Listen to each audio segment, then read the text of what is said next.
नमस्कार, बहुत स्वागत है आप सबका। मैं पुनीत पाठक और आप देख रहे हैं मेरा मध्य प्रदेश। मध्य प्रदेश की दिन भर की बड़ी खबरें विस्तार से बताएंगे। शुरुआत करते हैं कोरोना से जुड़े अपडेट से। आज मध्य प्रदेश में 870 मरीजों की रिपोर्ट कोरोना पॉजिटिव आई है और इसके बाद कुल पॉजिटिव केस प्रदेश में 41,000 के पार हो चुके हैं। इंदौर में 169 नए मरीज मिले हैं। भोपाल में 91 नए मरीज मिले हैं। प्रदेश में 15 मरीजों ने आज दम तोड़ा है, जिनमें भोपाल में 6 मरीजों की मौत हुई। मौत का कुल आंकड़ा 1048 हो चुका है। आज 643 मरीज डिस्चार्ज किए गए। 31,239 मरीज अब तक ठीक हो चुके हैं। 9,317 एक्टिव मरीज हैं।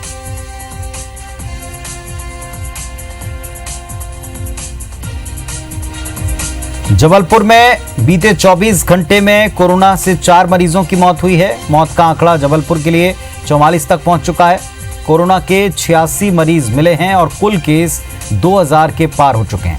जिले में आज 51 मरीज स्वस्थ हुए हैं और अब एक्टिव केस 616 हैं।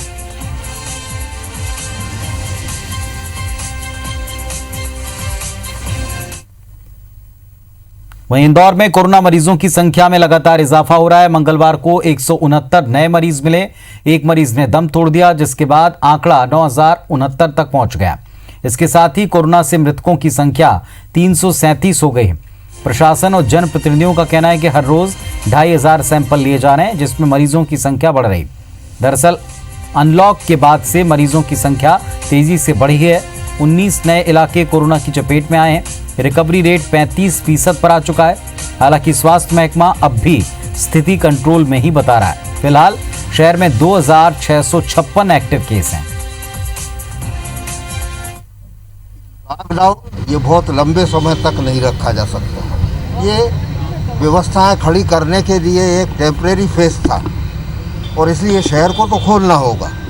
सवाल ये है कि लोगों को कोरोना के साथ में रहना सीखना होगा। तो अभी रिकवरी रेट हमारी 67% है और चूँकि पॉजिटिव केसेस डेली हमारे पास वीक में काफ़ी ज़्यादा बढ़े हैं। और उसके 2-3 रीजंस हैं कि हमने सैम्पलिंग भी काफ़ी ज़्यादा कराई थी और सैम्पलिंग के कारण भी नंबर ऑफ़ केसेस जो हैं वो नए एरियाज़ में काफ़ी ज़्यादा मिले हैं अपने को। तो ये एक रीज़न है उसके लिए। क्या सत्ता पक्ष वाकई उपचुनाव से डर रहा है? क्या भाजपा चाहती कि चुनाव टल जाएं? ये सवाल उठाया है कांग्रेस की प्रवक्ता के मिश्रा ने। सरकार पर आरोप लगाया है कि अब तो प्रदेश स्वर्णिम बन चुका है, तो फिर सरकार को किस बात का डर है? कोरोना का, कमलनाथ का या फिर किसी और बात का? क्यों भाजपा बार बार चुनाव टालना चाहती?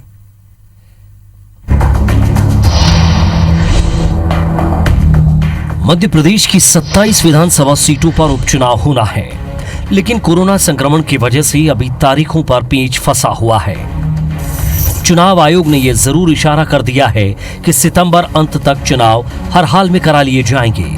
उपचुनाव के तारीखों का ऐलान नहीं होने से कांग्रेस नेता के मिश्रा ने बीजेपी पर आरोप लगाया है कि वो हार के डर से चुनाव को टालना चाहती है। के मिश्रा ने ट्विटर पर लिखा है कि मध्य प्रदेश सरकार डर क्यों रही है?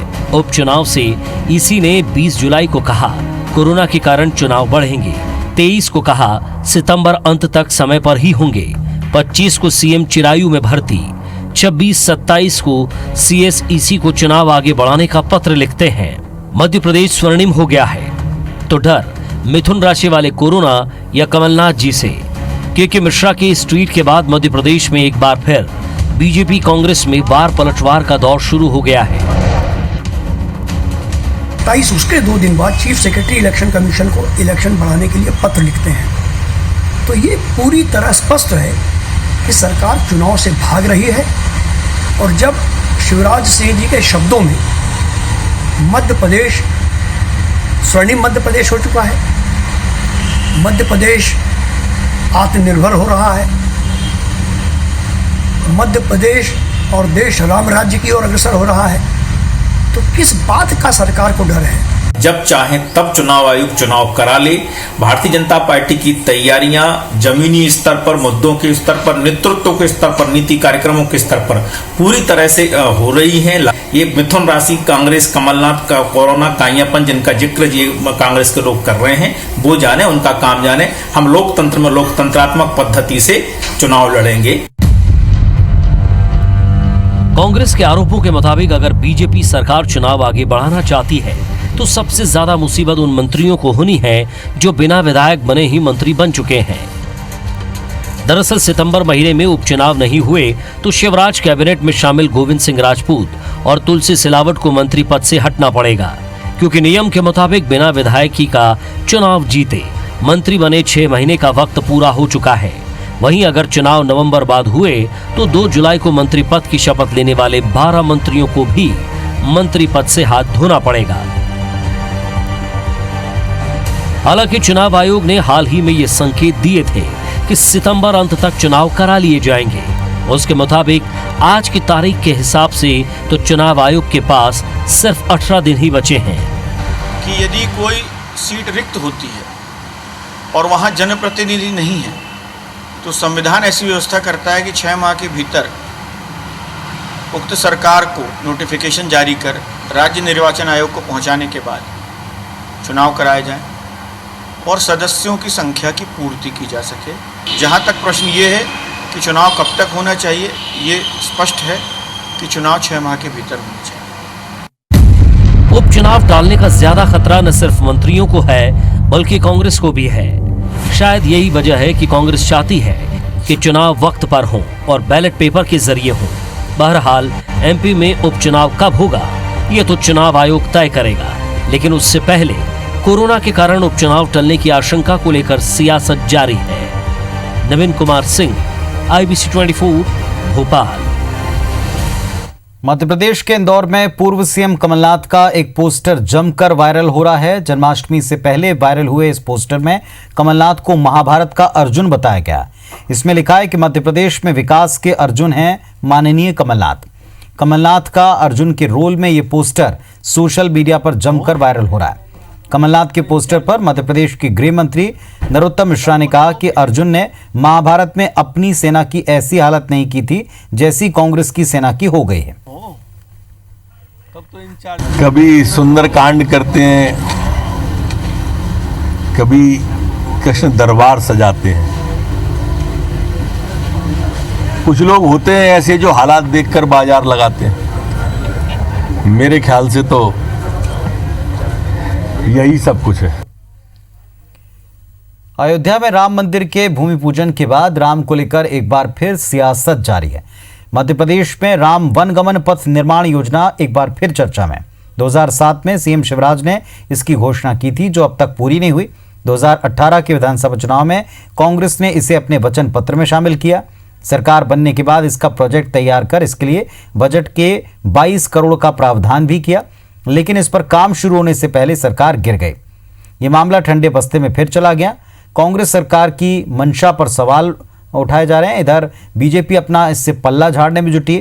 कमलनाथ सरकार के समय बनाई गई योजना में राम वनगमन पथ की लंबाई तकरीबन 350 किलोमीटर तय की गई थी, जिसके तहत चित्रकूट, पन्ना, कटनी का बदवारा, जबलपुर का रामघाट, राम मंदिर तालाब, रामनगर मंडला, डिंडौरी, शहडोल और अमरकंटक को विकसित करने का प्रावधान था। कांग्रेस अब इस पर सवाल उठा रही है। हमारे लिए धर्म एक राजनीति नहीं है।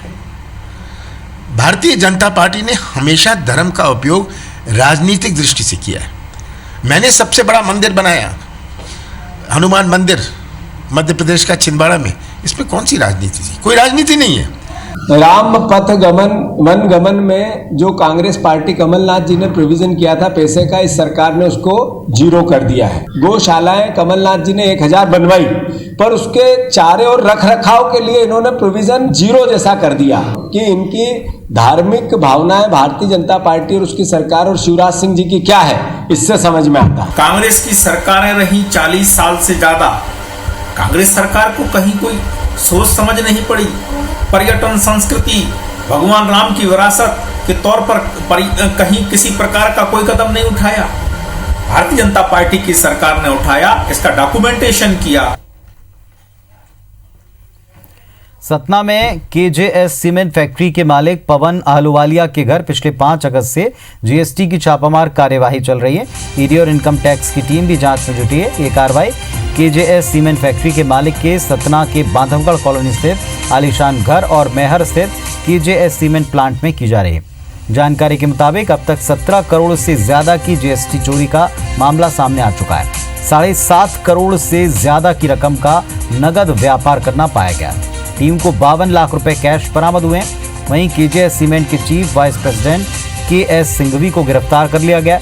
जीएसटी विभाग की टीम गिरफ्तार वाइस प्रेसिडेंट को जबलपुर ले जा सकती है। इसके अलावा फैक्ट्री मालिक पवन अहलुवालिया के करीबी और व्यावसायिक संबंध रखने वाले प्रदीप अरोड़ा, बब्बल केडिया और सीमेंट फैक्ट्री के प्रशासक BK त्रिपाठी के आवास पर भी दबिश दी गई। जरूरी दस्तावेज यहां से जब्त किए गए हैं, जांच जारी है। फैक्ट्री के मालिक पवन अहलुवालिया फरार हो चुके हैं। वाइस प्रेसिडेंट KS सिंघवी को 25 अगस्त तक के लिए न्यायिक अभिरक्षा में जेल भेजा गया है।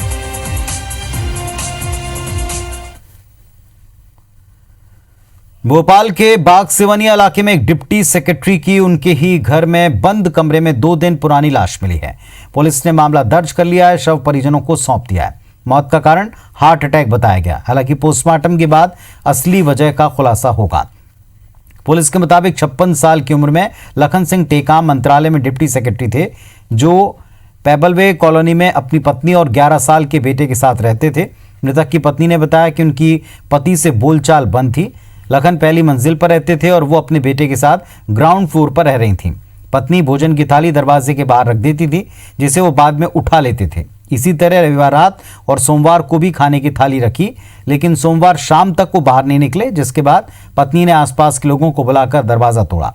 दरवाजा तोड़ने पर टेकाम बिस्तर पर मृत अवस्था में पड़े मिले। मौके पर पहुंची पुलिस अब जांच कर रही। मुरैना के कैलारस थाना क्षेत्र में जयरामपुरा गांव में 2 दिन पहले एक महिला की हत्या हुई थी, जिसके बाद ग्रामीणों के घर में पथराव हो रहा है, जिससे लोगों में दहशत है। ग्रामीणों ने कई बार डायल 100 को कॉल किया, लेकिन पुलिस पहुंची नहीं। गुस्साए ग्रामीणों ने आज कैलारस थाने का घेराव कर SDOP को ज्ञापन सौंपा, गांव में सुरक्षा की मांग की। ग्रामीण कहते हैं कि महिला की हत्या के बाद कोई और घटना न हो जाए। फिलहाल पुलिस जल्द ही कार्रवाई का भरोसा दे रही। महिला की हत्या मामले में पुलिस अधिकारी कहते हैं जांच के लिए SIT गठित कर दी गई है, जल्दी इसका खुलासा हो जाएगा। SP ने आरोपी के खिलाफ 10,000 का इनाम भी घोषित किया है। ग्राम जयरामपुरा के कुछ लोगों ने जब से वो महिला का मर्डर हुआ तब से कुछ लोग पत्थर फेंक रहे हैं। इस संबंध में SDOP कैलारस को ज्ञापन दिया है, जिसके संबंध में SDOP कैलारस द्वारा जांच की जा रही है। महिला की हत्या के संबंध में भी SP साहब वहाँ डेरा डाले हुए हैं और वो अपनी कई थाना प्रभारियों की टीम बनी हुई है, जो एक SIT टीम गठित की गई, वो लगातार काम कर रही है, इसमें काम कर रही है। और आइए बात करते हैं श्री कृष्ण जन्म के उत्सव जन्माष्टमी पर्व की।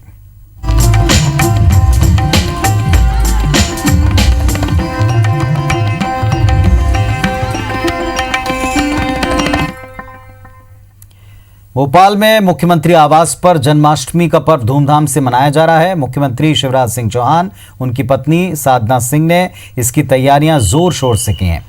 CM हाउस में श्री कृष्ण की झांकी सजाई जा चुकी है, जिसमें भगवान श्री कृष्ण के जन्म से लेकर गोवर्धन पर्वत उठाने की लीलाओं को बखूबी चित्रित किया है। माखन चोरी, बांसुरी वादन, श्री राधा कृष्ण का प्रेम, इन सबको दर्शाती झांकियां सजाई गई हैं। CM हाउस में जन्माष्टमी का उत्सव देर रात तक जारी रहेगा। CM शिवराज सिंह ने अपनी पत्नी के साथ बिड़ला मंदिर में भगवान श्री कृष्ण के दर्शन किए। इस दौरान प्रदेश की खुशहाली की प्रार्थना की। तो 2 तस्वीरें आप देख रहे हैं, एक CM आवास पर जन्माष्टमी का उत्सव, इसे मनाने की पूरी तैयारी है।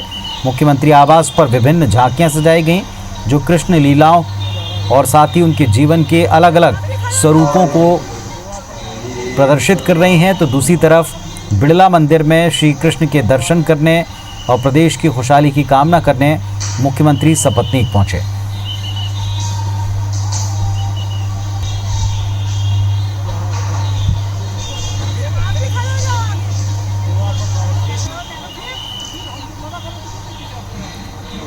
तो देर रात तक ये श्री कृष्ण का जन्म उत्सव मनाया जाएगा।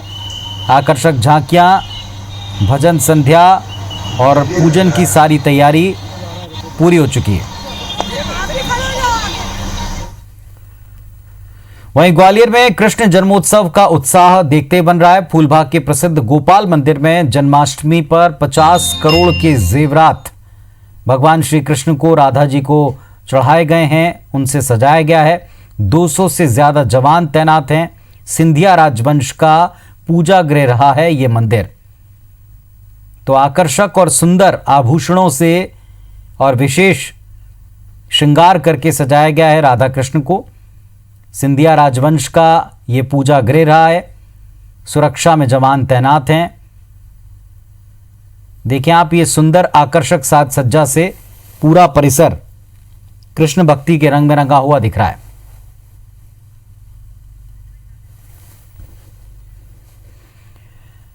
और हमारे सहयोगी नासिर गौरी इस वक्त हमारे साथ में लाइव जुड़ रहे हैं। उन्हीं के पास सीधे आपको लिए चलते हैं। नासिर, हम दर्शकों को दिखा रहे थे कि किस तरह की साज सज्जा है, क्या तैयारी है, आगे के क्या यहाँ भजन पूजन के कार्यक्रम होने, ये भी थोड़ा बताएं।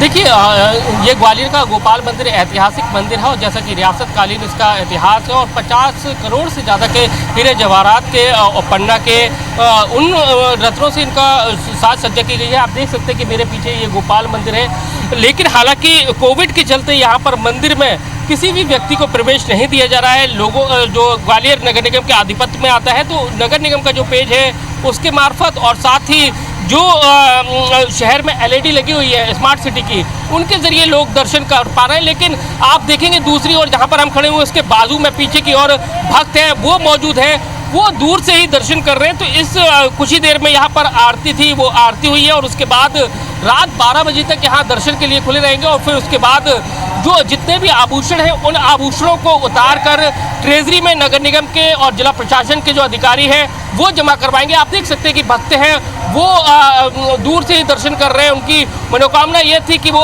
दर्शन करें पास आके, लेकिन कोविड के चलते उनको दर्शन दूर से ही करना पड़ रहा है। और ये ग्वालियर का ऐतिहासिक मंदिर है और इसके चलते इस मंदिर पर लोगों की जो भीड़ है काफ़ी ज़्यादा रहती है और इसी के चलते खास व्यवस्था है वो भी की गई है। कितना दर्शन करने आ रहे हैं, आज दूर से दर्शन करना पड़ रहा है, कितना क्या चाहिए?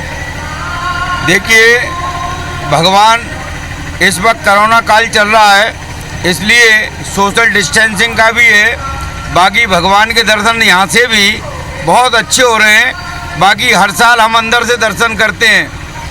क्या कहना चाहते हैं आप, दर्शन दूर से हो रहे हैं? बहुत अच्छा लग रहा है, दर्शन हो रहे हैं, बहुत आनंद आ रहा है और बहुत अच्छा लग रहा है। भगवान की कृपा ऐसे ही बहुत अच्छी बनी रहे। आप देख सकते हैं कि पुनित ये ग्वालियर का ऐतिहासिक मंदिर है और दूर दूर से लोग हैं वो यहाँ आते हैं। केवल मध्य प्रदेश नहीं बल्कि ग्वालियर नहीं, आसपास के जो जिले हैं और सटा हुआ राजस्थान और उत्तर प्रदेश के भी लोग हैं वो इस मंदिर पर आते हैं। लेकिन कोविड के चलते जो दर्शन है वो दूर से करना पड़ रहे हैं। खासे जो नगर निगम है उसने व्यवस्था भी की है कि फेसबुक के जरिए अपने पेज से लाइव करके उनको दर्शन करा रही है। साथ ही जो शहर में जो LED लगी हुई है स्मार्ट सिटी की उसके जरिए दर्शन कराए जा रहे हैं। लेकिन इस मंदिर के इतिहास की बात करें तो ये सिंधिया रियासत का मंदिर है और कई सारे जो एंटिक जेवरात हैं जो आज के समय में देखने को नहीं मिलते लोगों को, उस मंदिर से एक दिन के लिए इस मंदिर का राधा कृष्ण की जो मूर्ति है उसका श्रृंगार किया जाता है। बहुत शुक्रिया आपका इन दर्शनों को कराने के लिए और ये पूरा अपडेट देने के लिए। तो नासिर ने हमको दिखाया कि मंदिर परिसर जगमगा रहा है और अब इंतजार है कान्हा के जन्म की घड़ी का, यानी आधी रात का। जन्माष्टमी पर पन्ना का माहौल भी मथुरा वृंदावन की तरह हो जाता है। बुंदेलखंड में आस्था का केंद्र भगवान जुगल किशोर मंदिर में हर जगह बुंदेली गीत और लमटेरा सुनाई पड़ते हैं। कोरोना के चलते भगवान के दर्शन भक्तों को बाहर से करने पड़ेंगे। प्रशासन ने इसके लिए चाक चौबंद व्यवस्था की। जुगल किशोर के जन्म के लिए मंदिर को रंगीन रोशनी से सजाया गया है। बंधन बार सजाए गए हैं। यहाँ लोक भजन गाए जाते हैं जिसमें जुगल किशोर की मुरलिया में हीरा जड़े होने की बात कही जाती। जन्मोत्सव में भगवान राजशाही जमाने की हीरा जड़ित मुरली को धारण भी करेंगे। जुगल किशोर मंदिर का निर्माण तत्कालीन पन्ना नरेश राजा हिंदूपत ने करवाया था। वृंदावन से लाकर प्रतिमा को स्थापित किया था। इसीलिए वृंदावन जैसा ही महत्व, वृंदावन जैसा ही माहौल इस मंदिर का होता है।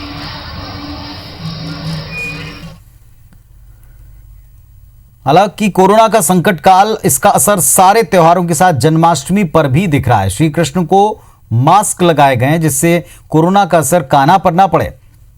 इंदौर के बड़ा गणपति चौराहे से लड्डू गोपाल नगर भ्रमण पर निकले और इस दौरान उनके साथ मौजूद 5 श्रद्धालुओं ने बाकायदा PPE किट पहनी। दरअसल हर वर्ष जन्माष्टमी पर लड्डू गोपाल को शोभा यात्रा के जरिए शहर में भ्रमण पर निकाला जाता है। अब की बार कोरोना का संकट सारे विश्व में है, धरती पर है, इसलिए इस यात्रा को स्थगित किया गया। युवा यादव महासभा से जुड़े 5 पदाधिकारी ने पैदल ही लड्डू गोपाल को नगर का भ्रमण कराया, पीपीई किट पहना, सोशल डिस्टेंसिंग का पालन किया। केवल 5 लोग थे। कोविड-19 के प्रोटोकॉल का पालन करने का संदेश लोगों को दिया है।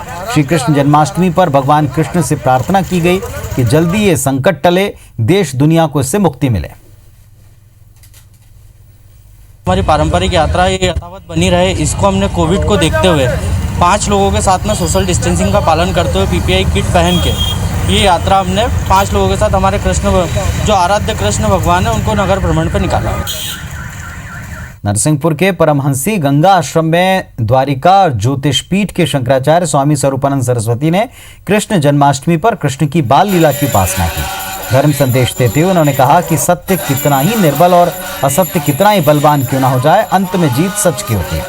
भगवान श्री कृष्ण ने गीता के सार में ये उपदेश संसार को दिया। कौरवों का अहंकार कितना बलवान था, उनके सामने कोई न टिकता था, लेकिन वो असत्य के मार्ग पर थे। केवल 5 पांडवों ने मिलकर उनके घमंड को तोड़ दिया, जीत हासिल की।